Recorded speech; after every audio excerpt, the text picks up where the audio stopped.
From ancient times, our ancestors embedded in us a series of empowerments that are activated when we run. What you're about to see is a transformation journey of average people discovering extraordinary inner strength and joy through running. I want to be able to run tomorrow. I really feel like I can get out there and try to compete. Learning how to run pain-free has given me a renewed hope and a renewed belief that everybody is born to run. Each of these runners have different goals in life and on the trails. This is not just about weight loss. It's about working with someone who can improve your life. Running. We were born for this. The beginner, the jogger, the competitor, the athlete, the runner.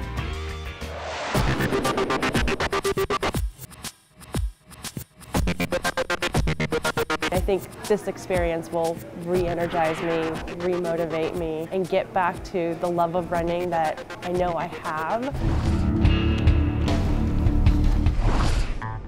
La Tortuga. We pulled this group together and we called ourselves the Roswell Runners, which is funny because none of us actually live in Roswell. I was the largest guy in the group. As you can imagine, there are not a lot of 340-pound men joining marathon teams, and I think they underestimated me a little bit. They were the hare. They were going out fast and slowing down, and I was the tortoise. I was keeping a steady pace the entire time, and I felt great. I was one of the few that wasn't getting injured, and next thing you know, they nicknamed me La Tortuga because I may not be the fastest guy there, but I always finish. Steve has become a competitor. He has been running for a little more than a year, has lost a good chunk of weight, and now knows all of those benefits and is ready to move on, to enter some races, and to run faster. Wow. And he is so fired up, I've got to hold him back a little bit. I hate running with a passion. No, I'm learning to appreciate it. For me, I go about a mile and I'm tired. And I realized there was a different type of running. I could shoot basketball, I could play 8-9 games with no problem. But then you ask me to go run a mile, you're kind of just like looking out and you're hearing your steps, and it's like you're not getting anywhere. Whereas playing basketball, I feel like I'm achieving something because I'm running up and down the court. But I'd like to probably someday, this is gonna sound crazy, but maybe run a 5K. In June 2011, I was diagnosed with tonsil cancer. I actually had surgery to remove my tonsils along with lymph nodes that were infected.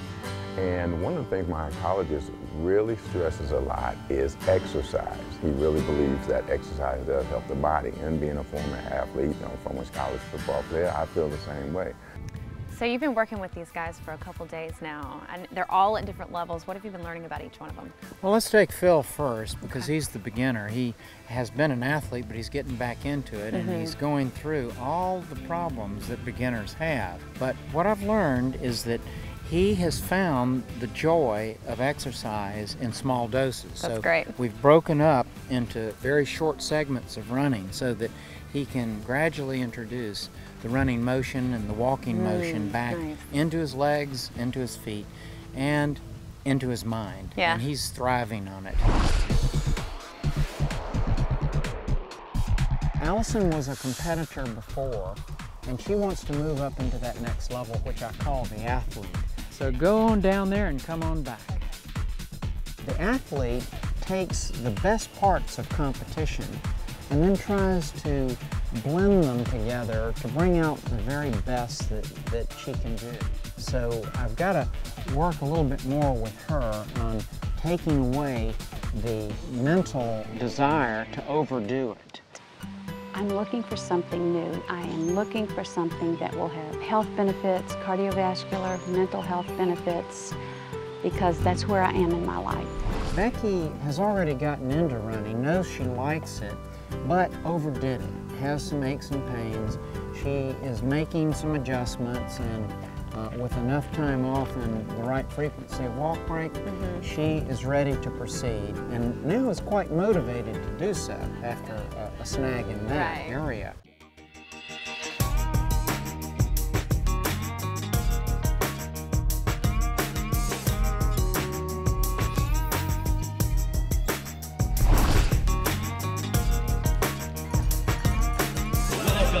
finish line of the 2012 Public Georgia Marathon and Half Marathon.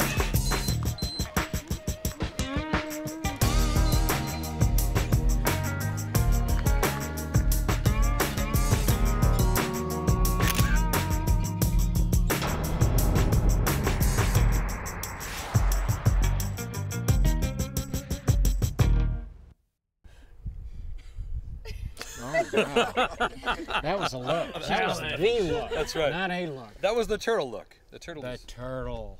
That's intense. Is that a snappy? Yes, La Tortuga. It's a terrapin. See, we're just talking about terrapin. I'm like one of those. I'm like the Squirtle from Finding Nemo. I'm that cute little turtle. I'm not the mean one. That's the cute turtle look, but the other one was not a cute turtle look. No, it made us nervous over here. I feel like that was my football turtle look. Yeah.